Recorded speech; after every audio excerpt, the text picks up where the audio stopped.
আজকে গুরু পূর্ণিমা, এই উপলক্ষে আজকে আমরা দেখতে পাচ্ছি অনেক বড় অনুষ্ঠান হচ্ছে এবং সমস্ত ভক্তবৃন্দ এসছে। কি বলবেন?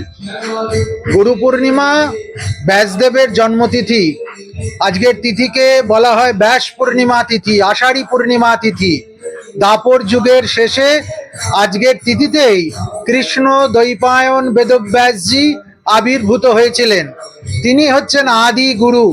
তাই তার জন্মতিথিকে স্মরণ করে দিকে দিকে গুরু পূর্ণিমা পালন হয়। যে যার নিজ নিজ গুরুকে শ্রদ্ধা জ্ঞাপন করে, গুরু ভাবে ভাবিত হয় এবং গুরুর চরণে শরণাগত হয়। সনাতন ধর্মের সবচেয়ে মহত্বপূর্ণ বাদ হলো গুরুবাদ। গুরু চরণে আত্মসমর্পণ না করলে অধ্যাত্ম বিদ্যা কখনো লাভ করা যায় না। আজকে সেই অধ্যাত্ম বিদ্যা জাগরণের সময় ভগবান নারায়ণের অনুগ্রহ শক্তি আজকের তিথিতে পৃথিবীর বুকে অবতরিত হয়েছিল। তাই দিকে দিকে আজ গুরু পূর্ণিমার উৎসব। গুরু এবং শিষ্যের যে অদ্ভুত সম্পর্ক, গুরু এবং শিষ্যের যে শাশ্বত সম্পর্ক, আজকের তিথিতে তারই পালন, তারই উৎসব, তাকে নিয়েই আজকে আনন্দে আমরা ভেসে চলেছি। বর্তমানে দেখতে পাচ্ছি যে যত আহ, সনাতনী আছে তাদের উপর একটা বিভিন্ন বিষয়ে চাপিয়ে দেওয়া কিংবা তাদেরকে কোনো বিষয়ে তাদেরকে আটকিয়ে দেওয়া, তাদের সঙ্গে যে আজকে যেটা হচ্ছে সেটা আমরা মাঝে মধ্যে দেখতে পাই। তো এই বিষয়ে আপনি কি, আপনার কি ধারণা, আগামী কি হতে চলেছে? আগামী দিনে হতে চলেছে পশ্চিমবঙ্গ মিনি পাকিস্তান। দুধেল গাইদের চরবার জন্য প্রশস্ত উদ্যান, আর সেই সঙ্গে সঙ্গে চটি চাটা যে সমস্ত মানুষ আছে তাদের জয়ধ্বজা উড্ডীন হবার একটা সমূহ সম্ভাবনা। কিন্তু সে গুড়ে বালি। সনাতনীরা মার খেয়েছে কিন্তু মরে যায়নি। সনাতনীরা আঘাত খেয়েছে, আহত হয়েছে, কিন্তু চিরকালের মতো নিঃশেষ হয়ে যায়নি। ফলে যা হচ্ছে, আমার মনে হয় আগামী দিনে সনাতনের জয়ধ্বজা আবার জেগে উঠবে। বাবর যে সভ্যতাকে শেষ করতে পারেনি, আলাউদ্দিন খলজি যে সভ্যতাকে শেষ করতে পারেনি, খিলাফত আন্দোলনকে অহেতুক যুক্ত করে দিয়ে ভারতের স্বাধীনতা আন্দোলনের সঙ্গে স্বাধীনতার অগ্রগতিকে যে আন্দোলন স্তিমিত করতে পারেনি, কিংবা দিকে দিকে কালাপাহাড়ের অভিযান যে সভ্যতার মুখকে কখনো বিধ্বস্ত করতে পারেনি, সে সভ্যতা এত সহজে হারিয়ে যাবে না। সে সভ্যতা ছিল, আছে, থাকবে। তবে একবারে মাত্রা ছাড়া হয়ে উঠছে অত্যাচার, অন্যায়। প্রশাসক একদম একদেশদর্শী মত, নীতি, রীতি অবলম্বন করছে, সৎ মায়ের মতো ব্যবহার করছে। এটা থেকে সরে আসলেই আমার মনে হয় সত্যের প্রতিষ্ঠা হবে, সনাতনের রক্ষা হবে এবং নিরপেক্ষ প্রশাসক রূপে, যাকে বলে রাজধর্ম, সেই রাজধর্ম ঠিক ঠিক পালন করা হবে। এখন যেটা পালন হচ্ছে সেটা হচ্ছে আত্মধর্ম।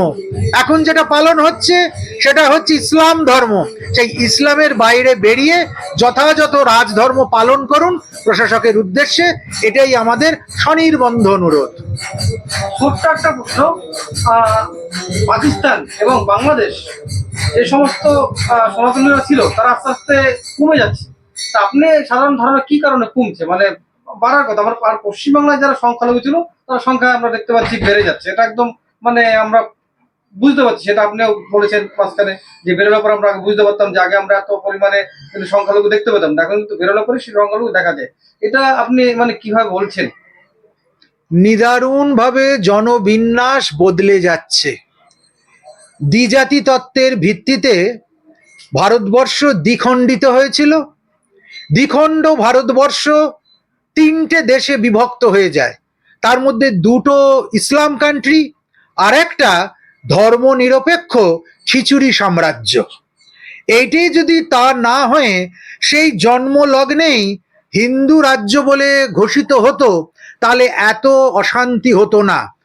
যখন হিন্দু এবং মুসলমানের ভিত্তিতে একটা দেশ দ্বিখণ্ডিত হয়, যার একটা খণ্ড ইসলামিক স্টেট হয়ে যায়, তখন তার আরেকটা খণ্ড কেন হিন্দু রাষ্ট্র হবে না? এটাই আমাদের প্রথম প্রশ্ন। সারা পৃথিবীতে কোটি কোটি হিন্দুর জন্য একটা রাষ্ট্র বরাদ্দ থাকবে না। কেবল হিন্দুদের সেকুলার হতে হবে, কেবল হিন্দুদের পরধর্ম সহিষ্ণুতা দেখাতে হবে, কেবল হিন্দুদের অসাম্প্রদায়িক হতে হবে, কেবল হিন্দুদের সর্বধর্ম সমন্বয় করতে হবে, এমন মাথার দিব্যি কোথায় কোন ধর্মশাস্ত্রে দেওয়া আছে?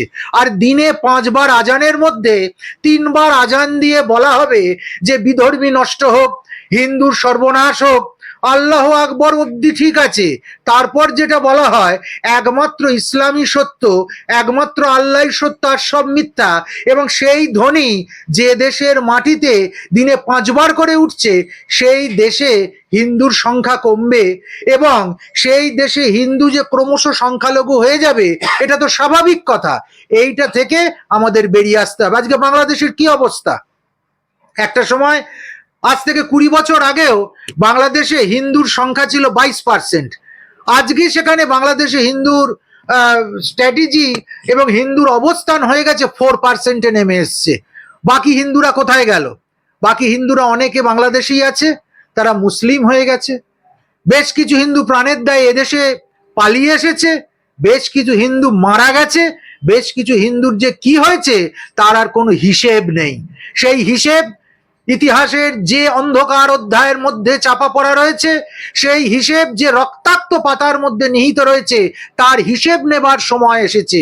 আমরা সেই হিসেব চাই এবং আমরা আমাদের পশ্চিমবঙ্গকে আমাদের স্নেহের, আমাদের মর্যাদার, আমাদের মমতার এবং আমাদের শ্রদ্ধার ভারত মাতাকে আর খণ্ডিত রক্তাক্ত হিন্দুর জন্য এখানে বাসের অযোগ্য করে তুলতে দেব না। তার জন্য সনাতনীরা শাস্ত্র এবং শস্ত্র দুটোই ধরতে প্রস্তুত থাকবে। শেষ প্রশ্ন, সনাতনীদের উদ্দেশ্যে আপনি কি বলবেন? সনাতনীদের উদ্দেশ্যে একটাই বক্তব্য, এখনো যদি তোমরা না জাগো, এখনো যদি পিপু ফিসু করে পড়ে থাকো, পিঠ পুড়ছে ফিরে শুই, তাহলে কিন্তু পিঠে কালের কষাঘাত এসে পড়বে। বাংলাদেশ থেকে পালিয়ে এসেছো, পাকিস্তান থেকে পালিয়ে এসেছো, নেপাল থেকে পালিয়ে এসেছো, মায়ানমার থেকে পালিয়ে এসেছো, ব্রহ্মদেশ থেকে পালিয়ে এসেছো, আফগানিস্তান থেকে পালিয়ে এসেছো, ভারতবর্ষে ডেরা গেড়েছো। ভারতবর্ষ থেকে পালালে কোথায় থাকবে সেটা ভেবে নাও। মোগলস্থানের মানচিত্র ইতিমধ্যে প্রকাশ পেয়ে গেছে। এই পশ্চিমবঙ্গেরই বেশ কিছু জেলা নিয়ে মোগল সাম্রাজ্য, মোগলস্থান হবে, তার মানচিত্র কিছুদিন আগে আমরা দেখেছি। যদি সেই মানচিত্রকে সত্য না করতে হয় তাহলে এক কাট্টা হও, একসঙ্গে চলো, এক কথা বলো, হোক মন একাকার। এইটাই বেঁচে অনেকদিন খা, আর কিছু